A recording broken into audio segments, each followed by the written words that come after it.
Because result आने में थोड़ा टाइम लगता है और जब रिजल्ट आ जाता है तो जो CBT 2 की डेट आती है उसमें बहुत ज़्यादा टाइम मिलता नहीं है। और इससे अगर 5-6 नंबर कम भी आ रहे हैं, इसी के आसपास हो 5-6 नंबर कम है, still you should start preparation for the CBT 2 examination. But इसी के आसपास आ रहा है तो श्योर शॉट आप तैयारी शुरू करिए, बहुत ज़्यादा चांसेस हैं कि आपको मौका मिल जाएगा, ठीक है, क्योंकि नंबर ऑफ वैकेंसीज भी काफ़ी डिसेंट है 25 में। उसके बाद जब आप दोबारा रिवीजन स्टार्ट करोगे ना, रिवीजन का ड्यूरेशन आपका 50% कट डाउन हो चुका होगा। My dear students, welcome to made easy. SSC JEE 2025 CBT 1 की आंसर की आ चुकी है एंड आई होप आप सभी लोगों ने अपने मार्क्स काउंट कर लिए होंगे। अगर कर लिए हैं तो कमेंट सेक्शन में लिख के मुझे जरूर बताइएगा कि CBT 1 में आपके कितने मार्क्स आ रहे हैं। लास्ट 1 वीक में बहुत सारे मैसेजेस मुझे टेलीग्राम पर रिसीव हुए कि मैम CBT 2 की तैयारी स्टार्ट करनी चाहिए कि नहीं करनी चाहिए। किसी के 116 मार्क्स आ रहे हैं, किसी के 132, किसी के 140, किसी के 100। डिफरेंट कैटेगरीज हैं, डिफरेंट ब्रांचेस हैं सारे स्टूडेंट्स की। So let's discuss about it कि कौन से ऐसे एस्पिरेंट्स हैं जिनको CBT 2 की तैयारी स्टार्ट कर देनी चाहिए, और अगर स्टार्ट करने जा रहे हैं तो क्या ऐसे इंपॉर्टेंट पॉइंट्स हैं जिसको ध्यान में रखना है सो दैट आप बहुत अच्छे मार्क्स लेके आ पाओ, ठीक है। So let's discuss in detail. और ये बड़ा इंपॉर्टेंट भी है बिकॉज रिजल्ट आने में थोड़ा टाइम लगता है और जब रिजल्ट आ जाता है तो जो CBT 2 की डेट आती है उसमें बहुत ज़्यादा टाइम मिलता नहीं है। तो स्मार्ट प्रिपरेशन तो यही है कि as soon as possible SSC JEE CBT 2 exam की प्रिपरेशन स्टार्ट कर देनी चाहिए, ठीक है। तो मैं थोड़ा सा गाइड करती हूँ कि कौन से ऐसे एस्पिरेंट्स हैं जिनको प्रिपरेशन करनी ही चाहिए, बिल्कुल भी वेट नहीं करना चाहिए फॉर द फाइनल रिजल्ट, ठीक है। तो देखो जरा, मैंने यहाँ पर SSC JEE 2023 CBT 1 का कट ऑफ ऐड करा है। मैं अनरिजर्व्ड को पकड़ के चलती हूँ, ठीक है, और बाकी सारी जो कैटेगरीज हैं वो अपने मार्क्स यहाँ पर देख सकते हैं कि लास्ट 2023 की अगर हम बात करें तो क्या कट ऑफ देखने को मिला था, ठीक है। तो अनरिजर्व्ड में अगर आप देखोगे तो 108 गया था, EWS में 98 था, और OBC में अगर आप देखोगे तो 106.5 के आसपास कट ऑफ आपको देखने को मिला था। टोटल कैंडिडेट्स अवेलेबल जो थे वो थे आपके 10,154। ओके, सेम यहाँ पर मैं 2024 का भी आपको कट ऑफ दिखाती हूँ। 2024 का अगर आप देखोगे तो अनरिजर्व्ड का 122 था। अच्छा, इधर देखिए जरा, अनरिजर्व्ड का 108 और 24 में अगर आप देखोगे तो 122, तो काफी आपको ज्यादा जंप देखने को मिला, ठीक है, बिकॉज कट ऑफ जो है बहुत सारी चीजों पर वेरी करता है। कितने नंबर ऑफ कैंडिडेट्स अपेयर हुए हैं, कितनी नंबर ऑफ वैकेंसीज हैं, डिफिकल्टी लेवल हो गया, ठीक है। There are so many parameters जिसके ऊपर कट ऑफ जो है वो आपका डिपेंड करता है, ठीक है। तो आपको 24 में 122 देखने को मिला था। EWS को भी अगर आप कंपेयर करोगे, यहाँ पे 98 आपको देखने को मिल रहा है, यहाँ पर 109, तो ये भी आपका बढ़ा है, ठीक है। OBC में अगर आप देखोगे यहाँ पे 106 है, और यहाँ पर OBC में अगर आप देखोगे सिविल का तो 116 आपको देखने को मिलेगा। तो मेरा ये सजेशन है, जितने भी सिविल के एस्पिरेंट्स हैं जिन्होंने SSC JEE CBT 1 का एग्जाम क्लियर करा है, आप 2024 का कट ऑफ देखो। ये ऑलरेडी लास्ट 23 के कंपैरिजन में देखोगे तो काफी ज्यादा है। जिनके भी मार्क्स इसके आसपास आ रहे हैं उन सब को प्रिपरेशन स्टार्ट कर देनी चाहिए। एग्जैक्टली यही मार्क्स आ रहे हैं, स्टार्ट कर दो प्रिपरेशन। इससे ज्यादा आ रहे हैं, 100% आपको प्रिपरेशन स्टार्ट कर देनी चाहिए। और इससे अगर 5-6 नंबर कम भी आ रहे हैं, इसी के आसपास हो 5-6 नंबर कम है, still you should start preparation for the CBT 2 examination. मैं आपको लॉजिक बताती हूँ। देखो, जितने भी ऐसे एस्पिरेंट्स हैं जो इतने मार्क्स लेके आ रहे हैं, इससे ज्यादा लेके आ रहे हैं, या इससे 5-6 नंबर कम लेके आ रहे हैं, अगर आप प्रिपरेशन शुरू कर दोगे तो कोई लॉस नहीं है। क्योंकि देखो, यही प्रिपरेशन जो है आपको आने वाले जो एग्जाम्स हैं, जैसे RRB JEE का एग्जाम आपका होगा, पॉलिटेक्निक लेक्चरर UPPSC का जो एग्जाम आपका लगा हुआ है वो होने वाला है, तो यही सेम नॉलेज आने वाले जो अपकमिंग एग्जामिनेशंस हैं उसमें आपको काम आने वाली है, ठीक है। तो अगर आपने प्रिपरेशन शुरू कर दी, देखो 50-50 की प्रोबेबिलिटी, या तो सिलेक्शन होगा या तो नहीं होगा। अगर हो गया तो वेल एंड गुड, क्योंकि आप प्रिपरेशन स्टार्ट कर चुके हो, एक अच्छा खासा प्रैक्टिस रिवीजन का पोर्शन आपका खत्म हो चुका होगा जब तक CBT 1 का रिजल्ट आएगा, और आपको फिर एक एक्स्ट्रा एज मिलेगी, क्योंकि जितना ज्यादा आप CBT 2 में स्कोर कर लोगे उतना बेटर डिपार्टमेंट आपको मिल पाएगा। देखो, एक चीज ये भी है, SSC JEE में सिर्फ कट ऑफ क्लियर नहीं करना है, आपको एक डिसेंट मार्क्स चाहिए to get the best department, like CPWD हो गया, MES हो गया, CWC हो गया। इस इस तरीके के डिपार्टमेंट्स को पाने के लिए अच्छा स्कोर करना पड़ता है, तो वो स्कोर करने की जो प्रोबेबिलिटी है, जो चांसेस हैं, वो आपके बढ़ जाएंगे। और एक सेकंड सिनेरियो डिस्कस करते हैं कि आपका सिलेक्शन नहीं हुआ, मान लो कुछ मार्क्स से आप रह गए, आपका सिलेक्शन नहीं हो पाया, स्टिल जो आप ये प्रिपरेशन करोगे, जो रिवीजन करोगे, पूरा टेक्निकल का प्रैक्टिस करोगे, CBT 2 के क्वेश्चंस का लेवल भी अच्छा है, तो आप अच्छे क्वालिटी क्वेश्चन प्रैक्टिस कर रहे होगे। So this particular preparation and the time which you are going to utilize in the upcoming examination, तो वहां पर भी आपको एक्स्ट्रा एज देखने को मिलने वाली है। ठीक है, तो जितने भी सिविल के एस्पिरेंट्स हैं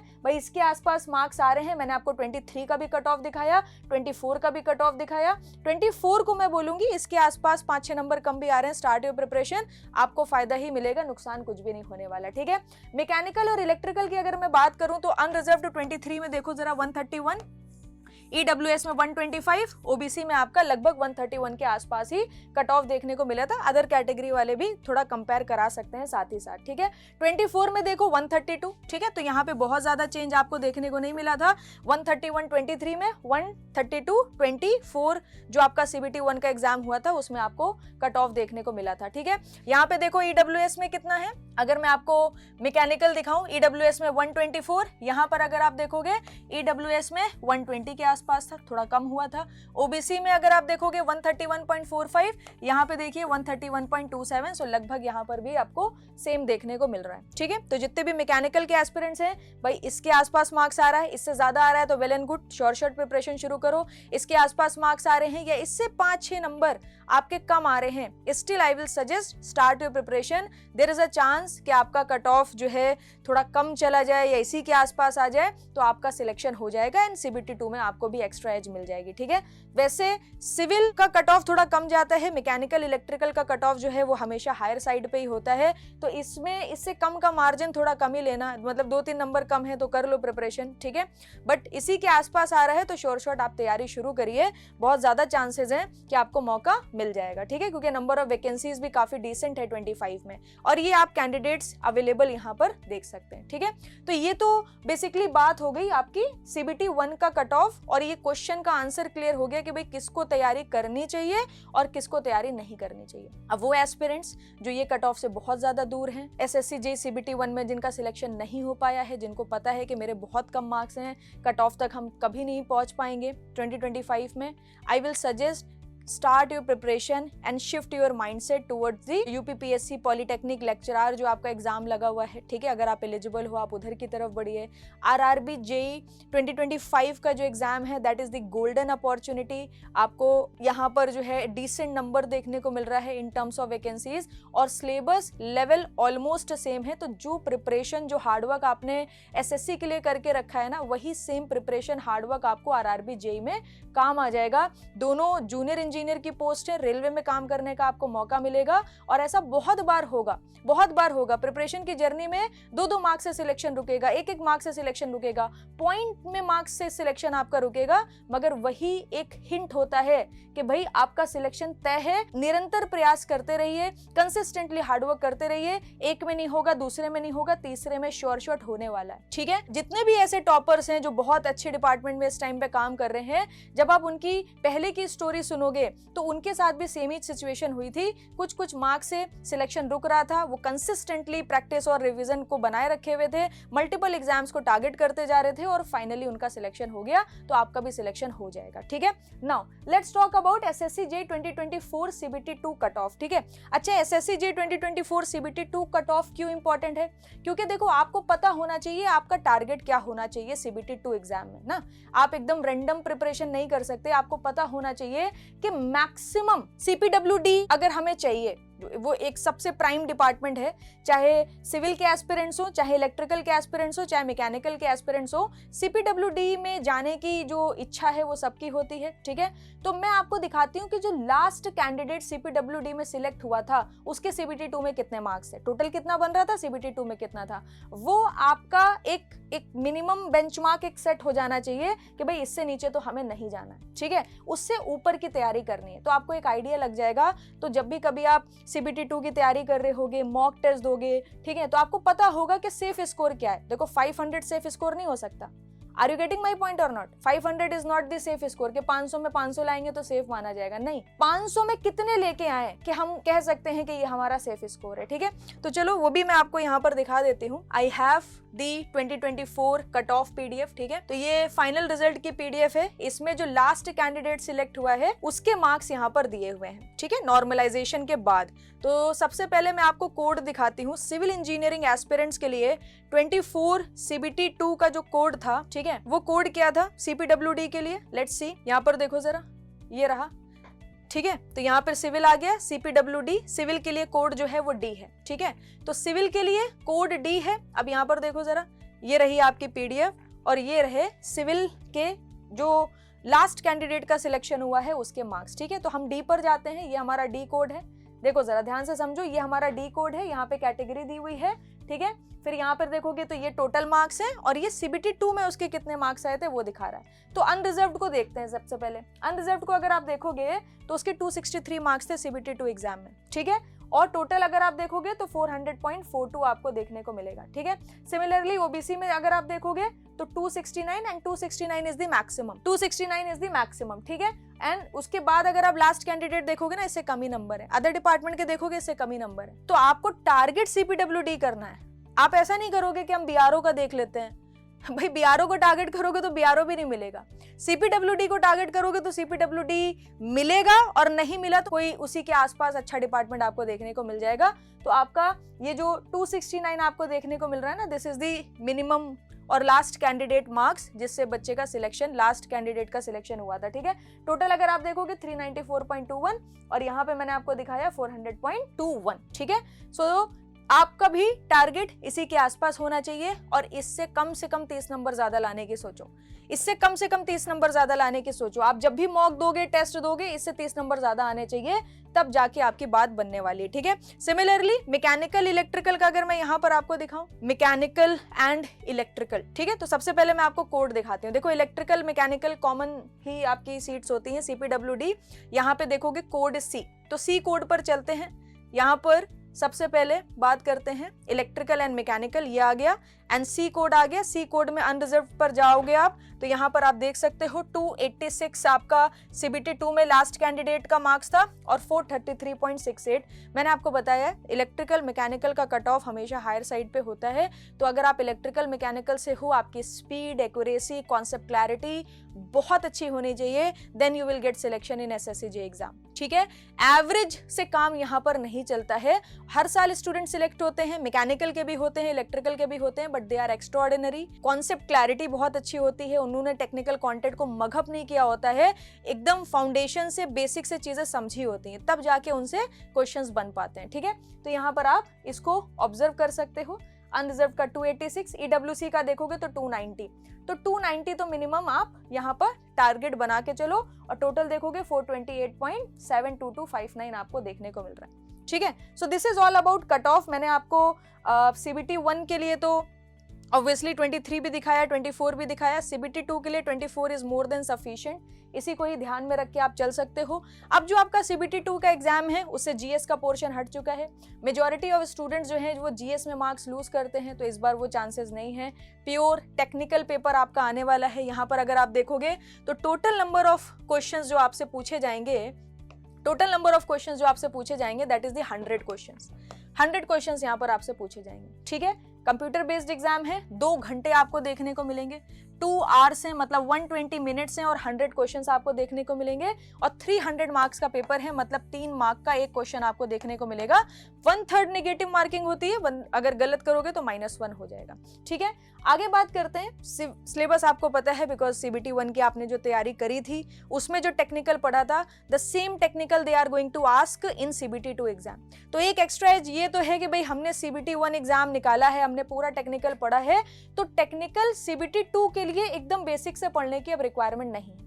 अब क्या है कि जो कॉन्सेप्ट्स हैं उस पर थोड़ी सी और पकड़ बनानी है, एक कॉम्प्रिहेंसिव रिवीजन की रिक्वायरमेंट है और रिग्रेस प्रैक्टिस की रिक्वायरमेंट है। जितना ज्यादा आप प्रैक्टिस करोगे, जितना बेटर तरीके से प्रैक्टिस करोगे, उतने ज्यादा चांसेस हैं कि आप CBT 2 में हाईएस्ट स्कोर करके लेके आओगे। ठीक है, तो सिलेबस को ध्यान में रखना है आपका। यहाँ पर ये जो पूरा डिटेल्ड सिलेबस दिया हुआ है, ठीक है, सिलेबस को आपको ध्यान में रखना है। प्रिपरेशन में किन बातों का ध्यान रखना है वो मैं आपको बता देती हूँ। देखो, जो प्रिपरेशन शुरू करने जा रहे हैं उनके लिए मैं बता रही हूँ, जो रिजल्ट का वेट करेंगे तो भाई आप रिजल्ट का वेट कर लो। आपको पता है नहीं हो रहा है तो आगे बढ़ जाओ, और आपको लग रहा है कि मेरा हो सकता है तो शुरू करो, तैयारी शुरू करो। कुछ लॉस नहीं है, प्रॉफिट ही है। ठीक है, इस पर्टिकुलर गेम में नो लॉस, ओनली प्रॉफिट। तो रिवीजन पर ध्यान देना है। ठीक है जी, रिवीजन पर ध्यान देना है। आप 8 घंटा 10 घंटा मिनिमम पढ़ाई करो। ठीक है, because it's a life changing process. मैं I think thousands of time ये बात बोल चुकी हूँ। तो टाइम के साथ बिल्कुल भी कॉम्प्रोमाइज नहीं करना है। जितना मैक्सिमम टाइम आप दे सकते हो उतना मैक्सिमम टाइम आप दो। जितना ज़्यादा डिस्ट्रैक्शन से दूर हो सकते हो उतना ज़्यादा डिस्ट्रैक्शन से दूर हो। और मैं आपको एक चीज़ और बताऊं, क्वांटिटी से भी कहीं ज़्यादा क्वालिटी मैटर करती है। एक बच्चा 6 घंटा पढ़ रहा है बट बहुत फोकस्ड है, एक बच्चा 10 घंटा पढ़ रहा है मगर बार बार डिस्ट्रैक्ट होता है, बार बार फोन छू लेता है, बार बार उठ उठ के पानी पीने की उसको आदत पड़ जाती है, उसका ध्यान ही नहीं लग रहा होता है पढ़ाई में, तो 6 घंटे वाला ज्यादा बेटर परफॉर्म करेगा compare to 8 to 10 hours student. ठीक है, तो ऐसा नहीं कि फिर तो मैम सिर्फ 2 घंटा अगर फोकस्ड होके पढ़े, ऐसी बातें नहीं करनी है। ठीक है, मतलब एक डिसेंट टाइम तो चाहिए ही चाहिए, बट वो डिसेंट टाइम में भी आपको क्वालिटी निकाल के लानी है, सिर्फ क्वांटिटी नहीं दिखनी चाहिए। ठीक है, सो रिवीजन पर फोकस करना है।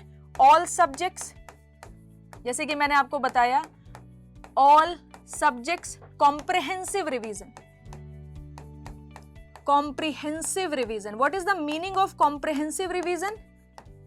कि भाई सिर्फ इंपॉर्टेंट फॉर्मूला छू के नहीं आना है। Comprehensive revision means thoroughly, deeply, हर एक कॉन्सेप्ट को समझते हुए आपको रिवीजन करना है।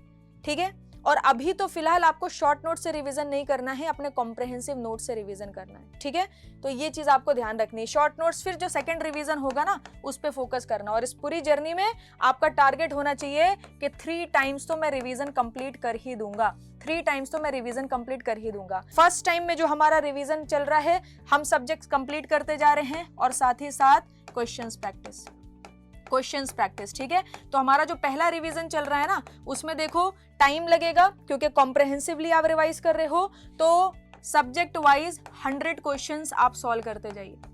100 क्वेश्चंस सब्जेक्ट वाइज। ठीक है, 100 क्वेश्चन सब्जेक्ट वाइज, तो ये आपका टारगेट होना चाहिए, सब्जेक्ट वाइज, सब्जेक्ट वाइज। ठीक है, और अगर आप daily 100 question subject wise plan नहीं कर पा रहे हो तो 50-50 क्वेश्चन करो, 50 क्वेश्चन डेली, 50 क्वेश्चन डेली। ठीक है, एक एक दिन में आप कॉम्प्रिहेंसिवली रिवाइज करोगे, एक दिन में एक सब्जेक्ट खत्म होगा या 2 दिन में एक सब्जेक्ट खत्म होगा। ऐसे सब्जेक्ट कंप्लीट होते होते आपके मैक्सिमम, अगर सिविल की बात करें, मैक्सिमम 14-15 सब्जेक्ट है, मैकेनिकल में 10 से 12 सब्जेक्ट हैं, इलेक्ट्रिकल में 7 to 8 सब्जेक्ट्स हैं, इससे ज्यादा है ही नहीं। 2-2 दिन में भी अगर आप कवर कर रहे हो ना, सो ये सिर्फ 30 डेज का प्लान है, सिर्फ 30 डेज का, जिसमें आपने सारे सब्जेक्ट वाइज 100 क्वेश्चंस भी कंप्लीट कर लिए और कॉम्प्रिहेंसिव रिवीजन कर लिया। ठीक है, तो ये आपका 30 डेज से ज्यादा कंज्यूम नहीं करेगा, 30 डेज से ज्यादा कंज्यूम नहीं करेगा। उसके बाद जब आप दोबारा रिवीजन स्टार्ट करोगे ना, रिवीजन का ड्यूरेशन आपका 50% कट डाउन हो चुका होगा, क्योंकि रिसेंटली कॉम्प्रिहेंसिवली रिवाइज करा है, सारी चीजें आपको रिकॉल हो चुकी हैं। तो यहां से फिर आपका सेकेंड रिवीजन प्लस प्रैक्टिस आपका स्टार्ट होगा। ठीक है, प्रैक्टिस में नंबर ऑफ क्वेश्चन आपके बढ़ जाने चाहिए। जैसे मैंने बताया, स्टार्टिंग में अगर रिवीजन में ज्यादा टाइम लग रहा है, solve 50 questions, then second revision में 100 क्वेश्चन पर डे तो आपको सॉल्व करने ही करने, 100 क्वेश्चन पर डे। ठीक है, और जब आपका सेकंड रिवीजन स्टार्ट होगा, इसी के साथ मॉक टेस्ट इंटीग्रेट करा लीजिएगा, बिकॉज फर्स्ट रिवीजन आपका हो चुका है, सारी चीजें आपको रिकॉल हो चुकी हैं। अब आप मॉक टेस्ट दे रहे हो, मॉक टेस्ट में आप क्या कर रहे हो, मिस्टेक्स को एनालाइज कर रहे हो, मिस्टेक्स को एनालाइज कर रहे हो। ठीक है, मिस्टेक्स पकड़नी है और मिस्टेक कॉपी पर लिखनी है। मिस्टेक कॉपी पर लिखने के बाद जो आपका थर्ड रिवीजन होगा, that will not be comprehensive, that will not be from the short notes. वो किस तरीके से होगा, वो होगा मिस्टेक कॉपी के बेसिस पर।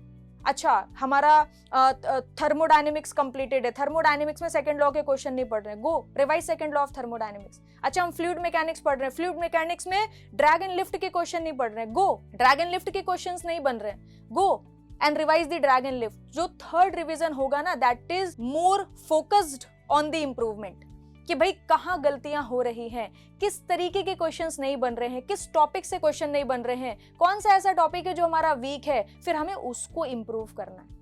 ठीक है, तो फर्स्ट रिवीजन कॉम्प्रहेंसिव हो गया, सेकंड आपका क्विक रिवीजन होगा, उसमें टाइम बहुत कम लगेगा, 100 क्वेश्चन हम प्रैक्टिस करते जा रहे हैं, एंड सेकंड रिवीजन के साथ ही आपने इंटीग्रेट करा दिया मॉक टेस्ट को। मॉक टेस्ट हम देते जा रहे हैं, मिस्टेक्स को आइडेंटिफाई करते जा रहे हैं, और उसके बेसिस पर हमारा ये जो थर्ड रिवीजन है ये आपका चलता जाएगा। ठीक है, अब बच्चे कंफ्यूज होते हैं मैम क्वेश्चन प्रैक्टिस के लिए कौन कौन सी बुक्स को फॉलो कर सकते हैं। तो देखो जेई का पेपर है, तो जेई के प्रीवियस ईयर क्वेश्चंस तो लगाइए, क्योंकि अगर आप देखो सीबीटी 2 को ध्यान से देखो, जरा सीबीटी 2 को ध्यान से देखो, ठीक है, सिंपल क्वेश्चंस है, सिंपल एमसीक्यूज मिलेंगे, सिंपल एमसीक्यूज मिलेंगे, some numericals, some small numericals I can say, ठीक है, small numericals, multiple choice question, and CBT 2 में एक खास बात आपको ये देखने को मिलती है, स्टेटमेंट वाले क्वेश्चंस आते हैं, स्टेटमेंट्स, ठीक है। तो ये जो स्टेटमेंट वाले क्वेश्चंस हैं, ये आप ईएससी प्रीलिम्स में बहुत सारे स्टेटमेंट वाले क्वेश्चंस आपको मिलेंगे, यहाँ से प्रैक्टिस कर सकते हो। स्मॉल न्यूमेरिकल जो मेडिजी की जेई प्रैक्टिस बुक है, जेई प्रैक्टिस बुक, ठीक है, मेडिजी की जेई प्रैक्टिस बुक, या फिर एक और बुक रिकमेंड करती हूँ, मेडिजी की एक बुक आती है पीएसयूज के लिए 3300 क्वेश्चंस, 2900 क्वेश्चन, ठीक है, सिविल मैकेनिकल इलेक्ट्रिकल तीनों में है, तो स्मॉल न्यूमेरिकल्स की प्रैक्टिस इससे बहुत सही हो जाएगी। और अदर जेई पीवाईक्यूज जो हैं, अदर जेई पीवाईक्यूज, इससे आपके सिंपल एमसीक्यूज की प्रिपरेशन हो जाएगी। 3 चीजों को फॉलो करिए, तीनों का अलग अलग पर्पस होगा, आपका स्टेटमेंट वाला पार्ट भी इंप्रूव होगा, न्यूमेरिकल वाला पार्ट भी इंप्रूव होगा, और सिंपल एमसीक्यू वाला पार्ट भी इंप्रूव होगा। तीनों बुक्स मैंने सजेस्ट करी हैं, और तीनों का अलग पर्पस है। ये तीनों पर्पस आपके सॉल्व होंगे, देन अल्टीमेटली सीबीटी 2 में आप अच्छे मार्क्स लेके आओगे। ठीक है, so this is my suggestion to all the aspirants. अब हम कैसे आपकी मदद कर सकते हैं? देखो, अगर आप रिवीजन खुद से नहीं कर पा रहे हो, या आपने जैसे तैसे करके सीबीटी 1 तो मैम निकाल लिया, बट कॉन्सेप्चुअली मैं उतना स्ट्रॉन्ग नहीं हूं, तो आपको रिवीजन की हेल्प चाहिए। क्वेश्चन प्रैक्टिस के लिए मैम अगर हमें कुछ 100 क्वेश्चंस सब्जेक्ट वाइज प्रैक्टिस के लिए मिल जाते हैं, ठीक है, तो ये दोनों ही चीजें हमने क्लब करके एक ऐसा कोर्स बनाया है, एक ऐसा बैच बनाया है जिससे आपकी ये प्रॉब्लम रिजॉल्व हो सकती है। मैंने पूरी स्ट्रेटेजी आपको बताई, खुद से फॉलो कर सकते हो, वेल एंड गुड, वरना हमारे पास इसका सॉल्यूशन है। ठीक है, आप खुद से कर लो तो खुद से कर लो, खुद से नहीं कर पा रहे हो तो हम करा देंगे, सेम काम हम करा देंगे। एसएससी जेईई 2025 सीबीटी 2 का बैच ऑलरेडी लाइव हो चुका है। इसमें हमने क्या करा है, comprehensive revision subject wise entire SSC JEE का जो सिलेबस है वो आपको कवर्ड देखने को मिलेगा, उसका कॉम्प्रहेंसिव रिवीजन का रिकॉर्डेड लेक्चर आपको मिल जाएगा।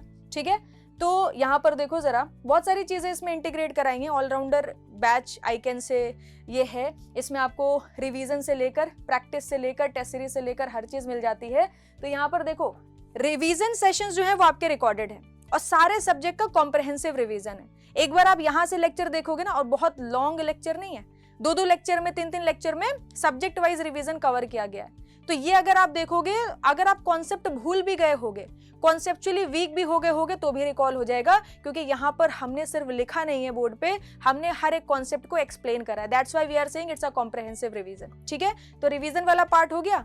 10th ऑफ जनवरी, अभी से लेकर 10th ऑफ जनवरी तक you can focus on the revision part, and साथ में कुछ क्वेश्चंस आप लगाते रहो, जैसा कि मैंने बताया।